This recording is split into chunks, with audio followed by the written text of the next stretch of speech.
Hey y'all, welcome to another episode of No Tea, Just Coffee. I am Jordan. And y'all, I'm by myself. I'm solo dolo, but you guys are so familiar with Greg, our production extraordinaire. What up, y'all? I'm in here. I ain't gonna leave her hanging, y'all. I got her today. You know, Tam got some business to take care of. So I am solo, but Greg gonna help me, right? I got you. He got me.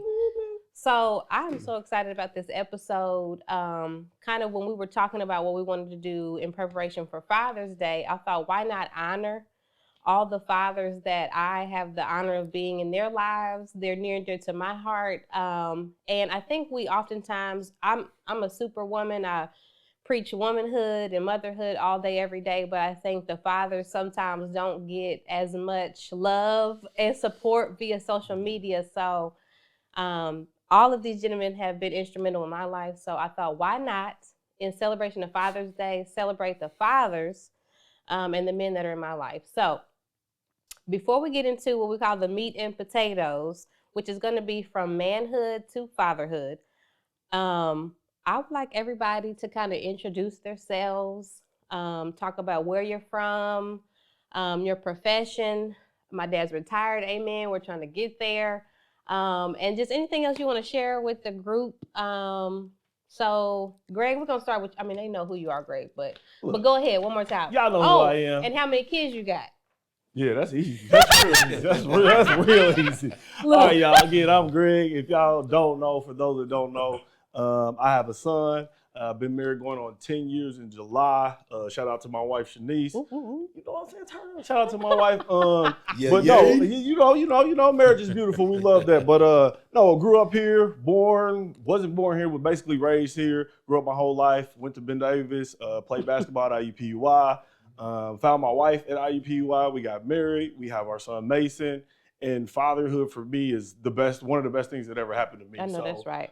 Being able to watch my son grow and learn who he is continuously as he changes. I see so much of myself in him, but it is twinsies. Yeah. Fatherhood is just come on, y'all know about me. Let's get to the guest. And don't forget to say what you do. Okay. So all right, y'all. My bad. I do a few things. I wear a few ball caps. And my normal 9 to 5, job, y'all. I work for UKG. I'm a solution consultant. When I'm not doing UKG, I'm a photographer, a videographer. I help manage podcasts. I help manage businesses. I help create brands and make these brands better. At least that's what right. I think. You know Absolutely. What I'm saying? Well, that's what I do, y'all. Beyond the Focus Indie. Shout out to my team. Shout out to my crew. Let's go, y'all. All right, I'm done. She had me do it. That's why we took it to the next level. For sure. You know what I mean? So we appreciate you. I appreciate it. All right, so father. I love the energy. It makes everything relaxed. Yes, there you go. Enthusiasm. Young people. He's going to bring Okay, Dad, tell us about, first of all, y'all, this is my dad, one of my best friends, very instrumental in who I am today. But this is the first time y'all meeting him. So, Dad, tell him your name, your profession, just give him a story of who you are, and then your kids. How many kids you got? Well, we'll get to that last. No. I'm Terry Ogle, O-G-L-E. I'm in my late 70s. Don't forget Dr. Ogle, okay? Well, Dr. Ogle. That's a sidebar. I was born in Richmond, Indiana, some 70-some years ago. It's just a small town east of here.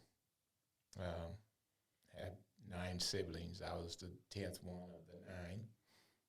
I was an educator, teacher, coach, taught in Indianapolis public schools for a while. Started off my career as a teacher, having graduated from Indiana State back in the early 70s. Taught for 36 years in various school systems. Retired when my youngest daughter, Jordan, graduated from Broad Ripple High School. I retired Come on, that same Rockets. year. She's the youngest of 6 daughters that I've had. 6 girls. 6 daughters that I've had. And busy. They've given me grandkids, which I'm very proud of.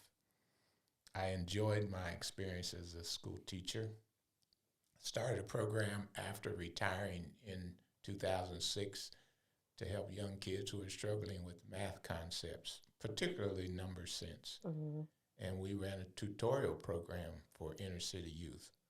Inner city struggling elementary, secondary students, because the state, of course, requires math as one of the prerequisites for graduating from high school.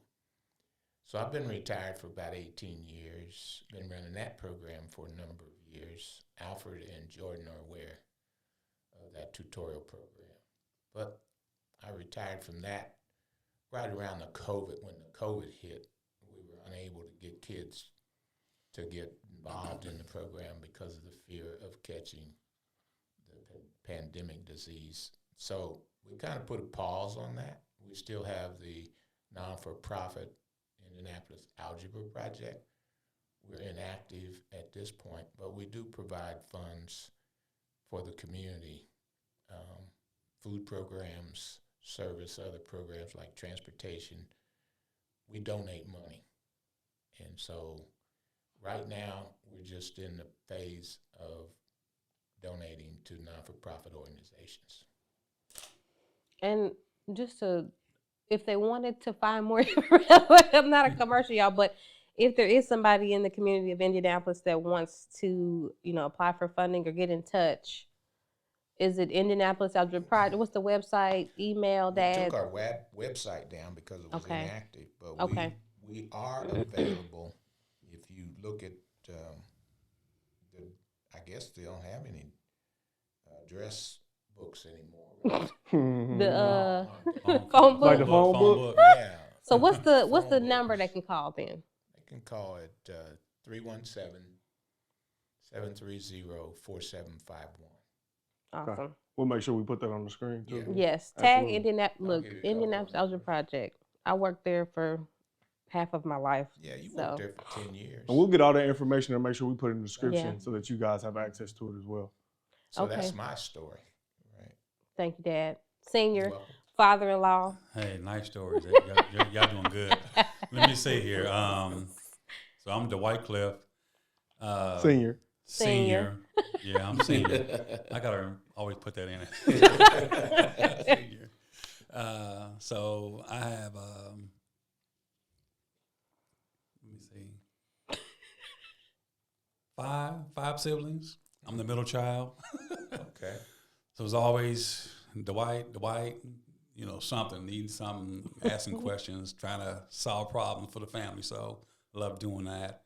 I also have 4 kids, 3 sons, 1 daughter.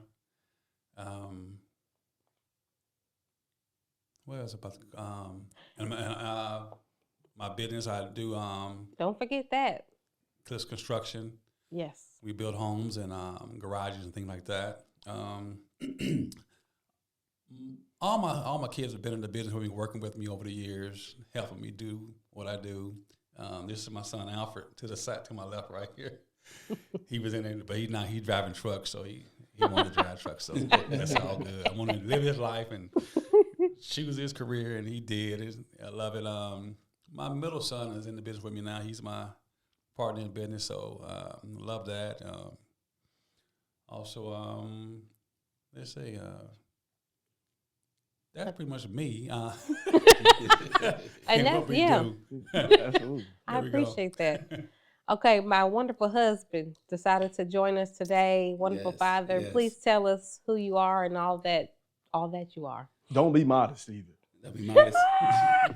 First off, I want to say I'm very proud of you, baby. Well, thank you.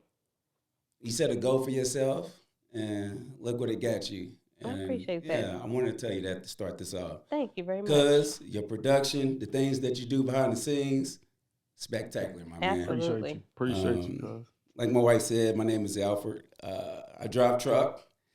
We have a kid, Elliot. He's 10. He'll be 11 next month. Where'd you grow up at? High school? Okay, so I went to Ben Davis High School. Shout out to BD. Yeah, Hallville. Shout out to Hallville. Hey, you gotta keep that low. You gotta keep that low. Hey, we corporate thugging, okay? Corporate thugging. Yeah, so that's pretty much for right now. And he doesn't just drive trucks. We ain't talking about no pickup truck. Can you? we talking about give him a little, just flex your muscles a little bit. We ain't talking about no little box truck, no Amazon truck. Right. He got a career, y'all. He got a whole career in driving what kind of truck? I drive doubles, so 248 to be exact. The big semis that y'all scared of on the highway. 18-wheelers. A lot of people know what that is. Rigs. But yeah.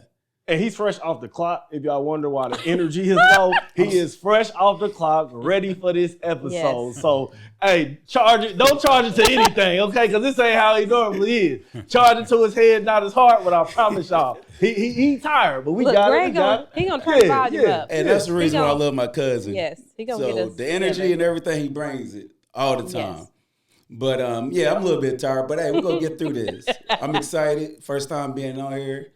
And let's get to it. First time that he know of. Right. I had to reel him in. Okay, because Greg, he was like, "Now I'm behind the camera. Just no, you're gonna be on this camera one day or another." So we're here now, y'all. I appreciate everybody for coming out. Of course, you live here and you live 10 minutes away, but even time is time. So I'm glad that I could bring y'all and just honor y'all and celebrate y'all. So. Again, the meat and potatoes of the topic is from manhood to fatherhood. So that rings many definitions. So starting with manhood, I would like to know from you guys or fellas what or the first thing that comes to mind when you think of manhood. And that really could be like what you saw, what you experienced, what you know, right now we're very much in a social media age, but you guys grew up in different generations, so manhood could look very differently. So, what comes to mind when you think of manhood, and how did you come to that formula or that conclusion, and just kind of expound on that and just kind of educate us on where that came from.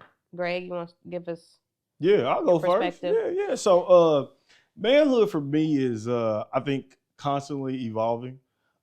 It's a state of maturation, being able to have different perspectives, being able to understand and see things from different sides and points of views.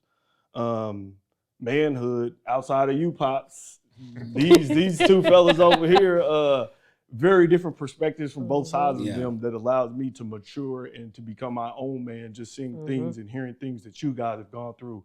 Whether that's with a coach, a different family member, uncle, my father, my stepfather, other men, manhood is an evolution for me because every day you find out something different and it isn't what society has always made it out to be. Manhood is more than just providing for your family and, putting a roof over your family's head and paying bills. No, it's being able to learn and understand and know where you need to support or, discipline or just be an ear. So it's constantly evolving for me. And I find joy in learning every day, especially when it comes to my son. Like I said, he's constantly changing. So being able to learn him and take pride in knowing that he's his own person and he'll be his own man. And it's up to him to at some point make his own decisions, but to also make sure that he's making the right decisions based on the environment that's put around him, So manhood to me is constantly evolving, constantly learning. It's a maturation process. So that's kind of my take on it. But again, I'm interested. Y'all just a co-host. I'm interested to hear what the real guest got to say. So before we go. Okay. So I thought about this, and I really do want to know. You said stepfather and your biological father. Absolutely. Very present in your life. Yep. How did you balance who to talk to for this or who to lean on for that and kind of come up with your own decision of, okay, I've learned this from my stepfather, this from, my father. Was it a challenge or how did you kind of work through that as you started growing up? Who do you lean on and, kind of balance the two? Absolutely. So my story, my stepfather was in my life more than my actual father was. Still shout out to my dad again. Things are the way they are. Absolutely. But from my stepdad and learning from him, whether it was learning what to do or learning what not to do, to your point with asking questions, it really was trial and tribulations. Again, you don't know what you don't know and you don't know what other people don't know. And so sometimes it's, filling them out, asking a question. And if that doesn't align with what I think, or what my gut feel is, then, hey, let me go ask Unc and see what Unc feels like. And if Unc says something different, well, hey, Fred, I just talked to Unc and my stepdad. They saying this now. What do you think? So it's really not so much trying to find a reason that aligns or conforms with what I want it to be, but just to make sure that the information that I have is correct and makes sense for me. So yeah, that's good. That's good, because I think it's important to have that conversation. Absolutely. And not get siloed. Right. Because as mothers, we do the same thing, because you can't, it takes a community to not only raise a kid, but to raise yourself. So I love that perspective. Who wants to go next? I'll go. Pretty much everything my cousin Greg said. To me, he had his perspective. So times has changed in this era, my era. What I see, my role model right here, my father. He showed me how to provide for the family, go out and get it. Pretty much don't make no excuses, do what you need to do, right? Like Greg said, you learn from other people. So you just have to go after it, He taught me so much outside of being a man, my work ethic and things like that. So, that took me a long way as far as, being a man and teaching Elliot, our son, responsibilities of being a man and, and just being there for your family too. That means a lot. Thank you. Yeah, I'm done. Appreciate that, son. Appreciate that. I guess I'll go next. Fatherhood, manhood, it's a journey. It's a real journey, this manhood thing here. For me, being raised by my stepfather, my father was alive, but he wasn't here in town. I was born, I didn't say this earlier, but I was born in New Orleans. And that's where my father lived at. And that's where he's here now in town with us now in Indianapolis. But when I'm with a stepfather, it depends on which one you get. Mine was one of, not too many words, but he was more just a worker. And he worked you. I don't know if it's because of love, but he needed help. But hey, we did it. We worked, and it taught me to work and go get that money. But understanding him was tough when I was younger, because I didn't understand his ethics, why he did things or why he said stuff. But he was always just like, it's time to go to work in the morning time. In the summer, we didn't have summers. Out playing early in the morning. It was about going to work, laying asphalt or cutting down trees. So I've always been around work.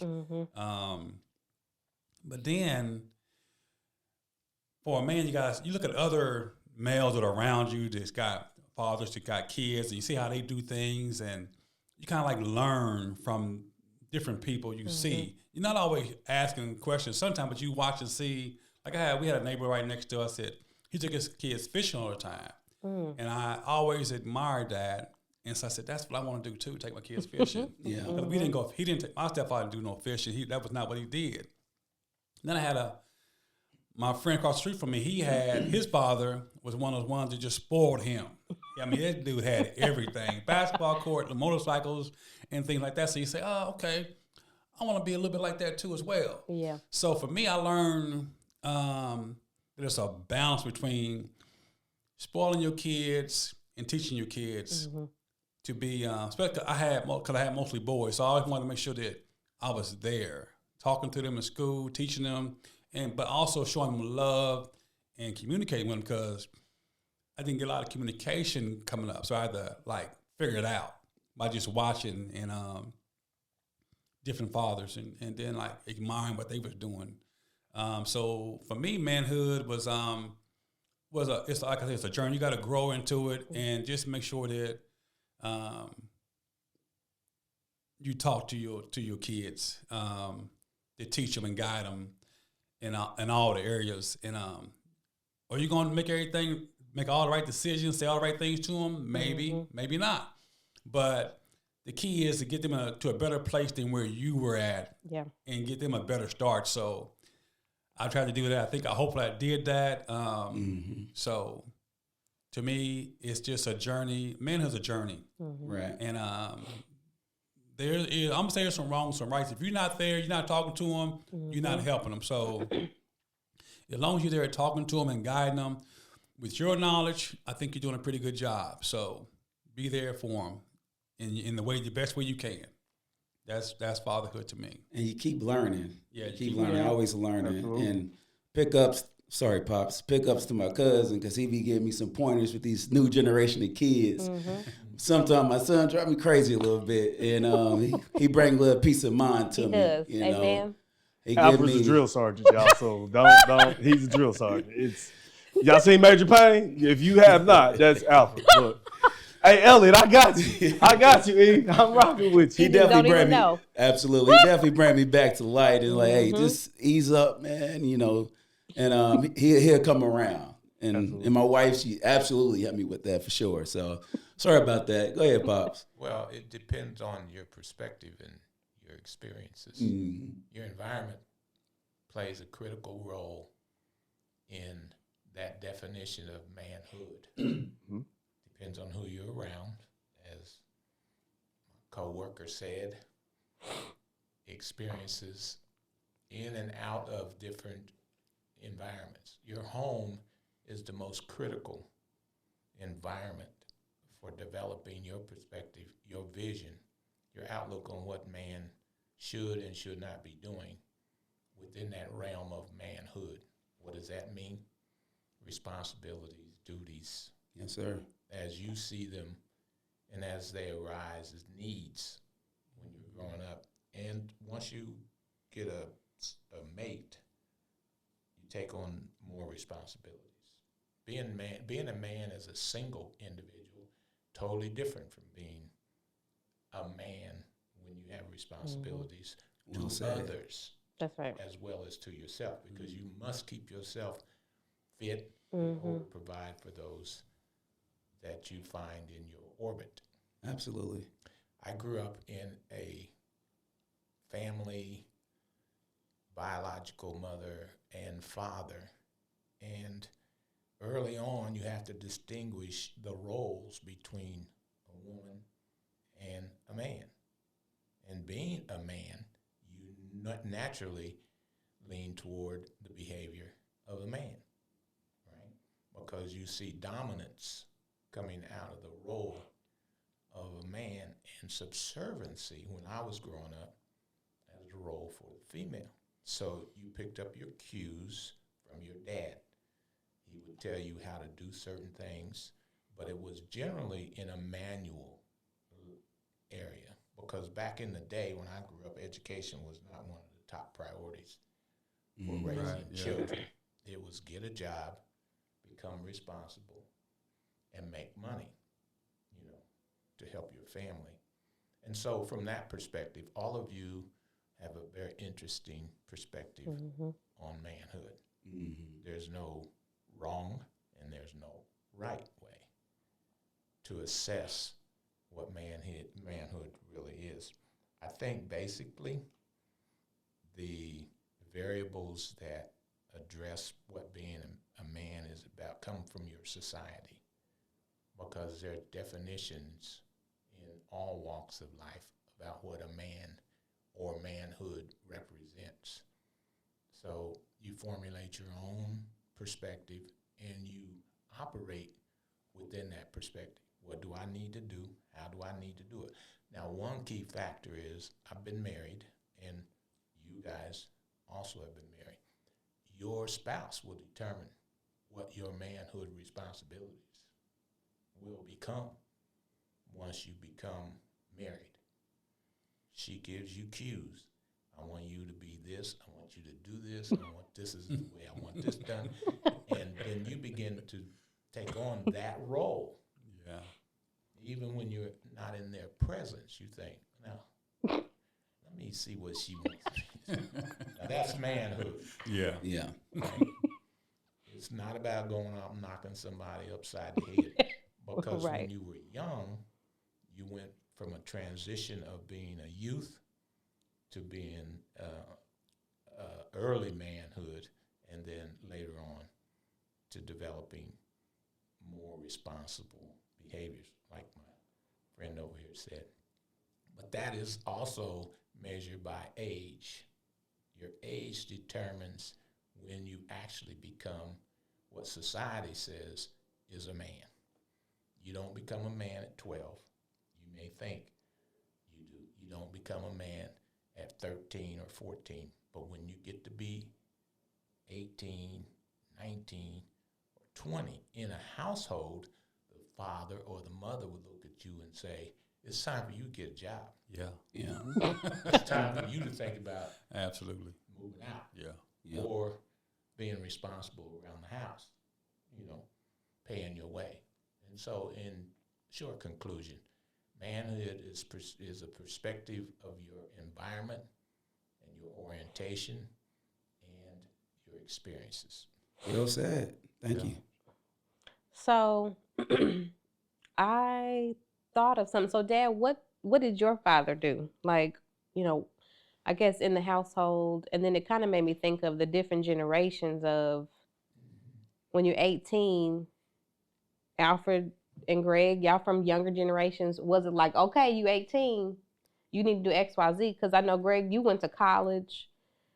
You was out there working with your dad. So where my dad may have just been told that, but maybe no direction or direction to what you need to do, what was, okay, I'm 18, I got to get a job. Like, what went through your mind? And, what did your dad do to kind of emulate maybe what you should get into? Or how did you make that decision on what you should be doing?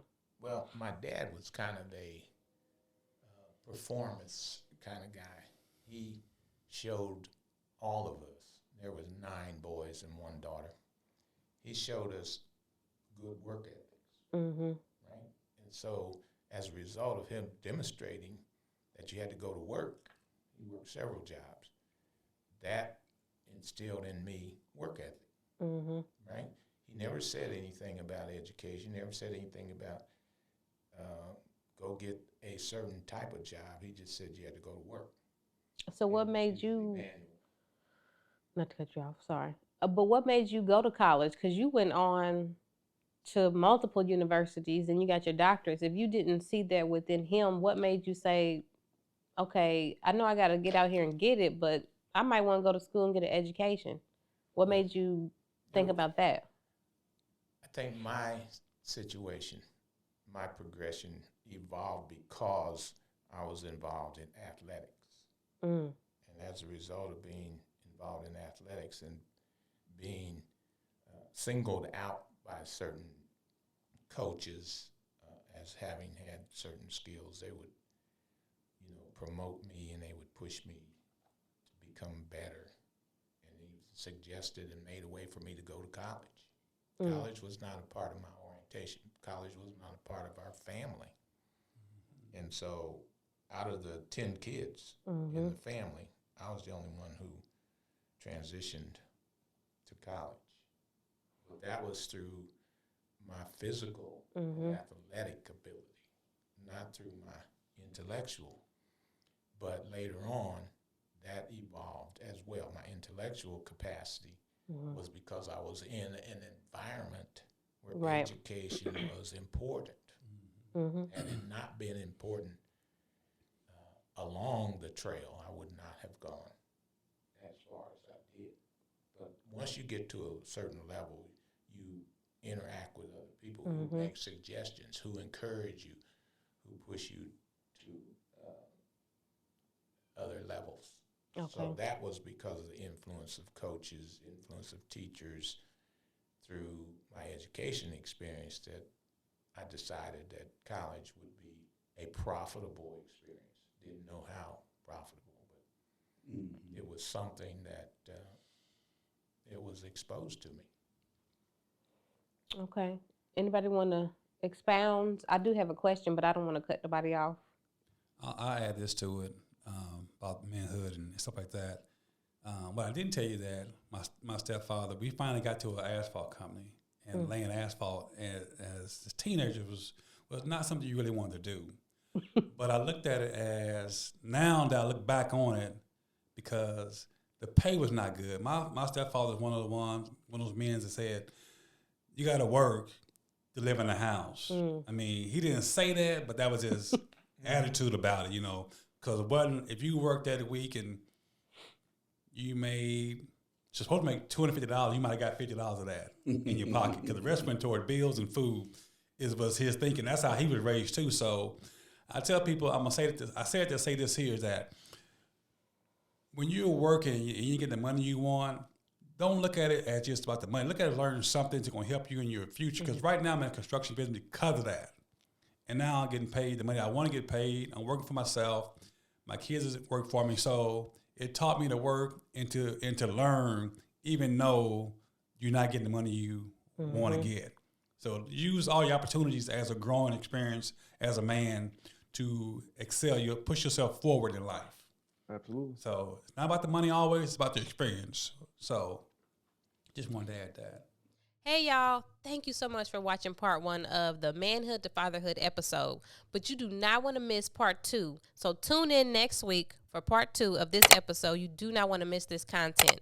And as always, like, subscribe, and share, and comment on our video. We want to know what you think. And don't forget, no tea, just coffee.